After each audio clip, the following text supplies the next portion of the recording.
Friends, I feel like I'm constantly filling this thing up with fuel and filming it for you, but we're here today, we're getting gas, and as some of you I'm sure have known, prices have gone up.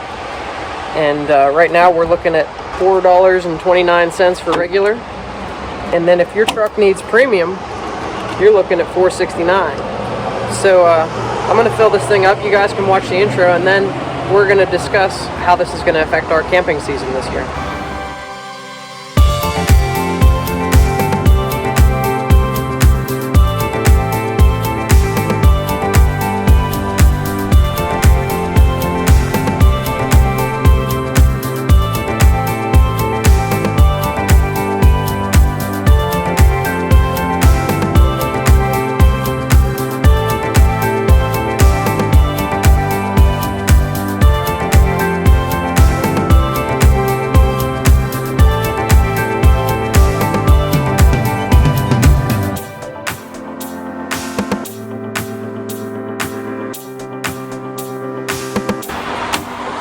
So that's crazy. We just got a little over 10 gallons of gas, and that cost us like $50, almost exactly $50.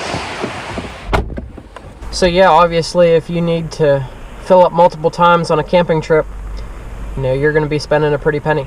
So friends, for a few brief moments we actually talked about scaling back on our trips this year, and our longer trip that we have planned for the fall, we had thought about not going simply because of the price of gas. Several things came to mind when we were thinking about that, and one was, I actually did the calculations. It's like 600 miles or so there and back, and so, really with gas being about $1 more per gallon, we were looking at about $150 more in fuel to go.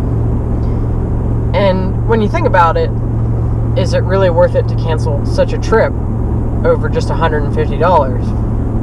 And we've already had to cancel this trip once. We had it booked completely for 2020, and we had to cancel it because of travel restrictions. That's why the flashback series, the last 3 videos I just showed you guys from 2020, that was the week that we were supposed to go. I don't want to give away where we're going this fall, but we'll just say it's a national park and it's pretty far away. And we ended up staying in Pennsylvania and going to the Allegheny National Forest instead, which, don't get me wrong, we had a good time. And, you can enjoy yourself staying close. And so that's one of the things that you can do if you just can't afford the gas and you can't make cuts in other places to be able to afford the gas. You can stay closer to home and still go camping. We'll get into that here in a bit, But yeah, we already canceled this trip once, and so we're determined to go. We're determined to make it happen. If we have to make some cuts in other areas of our lives, essentially to save $150, that's what we're going to do. But just some other things that you can do. For instance, last year when we went to the beach, we went out to eat a couple times while we were camping.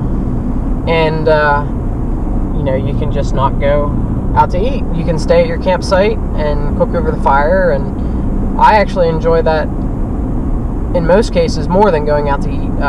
The beach is a little different because I like seafood. It's not something we get regularly, so I'd rather go camping at the beach and eat at the camper than not go camping at the beach at all.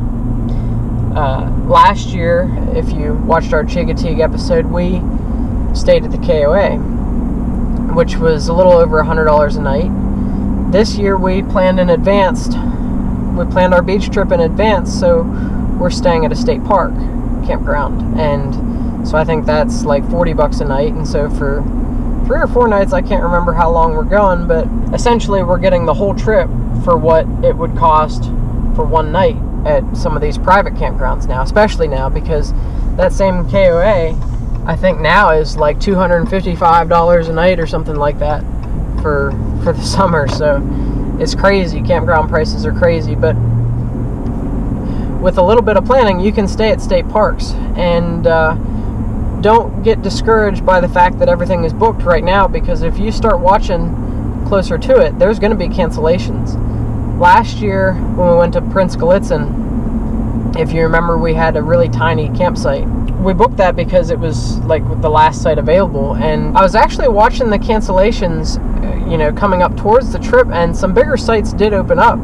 And so I was, kind of wishing that we hadn't have booked the tiny site and just kind of waited, because we could have probably got a bigger site. And to change sites in Pennsylvania state parks, I'm not sure exactly how that works. I believe we would have had to call, and I think it's a little more involved than, you definitely can't do it on the internet. But what I'm saying is watch for those cancellations, because you can still get in state park campgrounds. And especially now, because if you spend any time on the camping Facebook groups and RVing Facebook groups, you're going to notice a lot of people are actually scaling back what they're doing. And so people might be canceling trips that they had booked. So if you want to go somewhere and you don't want to pay outrageous prices at the private campground, start looking at state parks. Look for people canceling. It might be a little more effort, because you're going to have to be checking the computer pretty regularly, but I think you can get in. And those $30-$40 a night is way better than the $200 a night, which seems to be the going rate for campgrounds right about now. And there's some mom and pop campgrounds that are still out there too. We'll be going to one here in May, I believe it is, and it's only like $40 a night. So I mean, there are still some private campgrounds, mom and pop owned, and you got to call. They don't have online reservations, these types of places, and you might have to do a little bit more legwork, but I think you can make it happen. Those are my tips: is stay closer to home if you can, and book cheaper campgrounds. Stay at state parks. Find a way to boondock. I'm looking into some great resources as far as boondocking goes in Pennsylvania.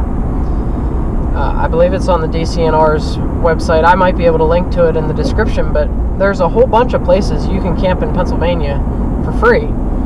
So to look into that kind of stuff.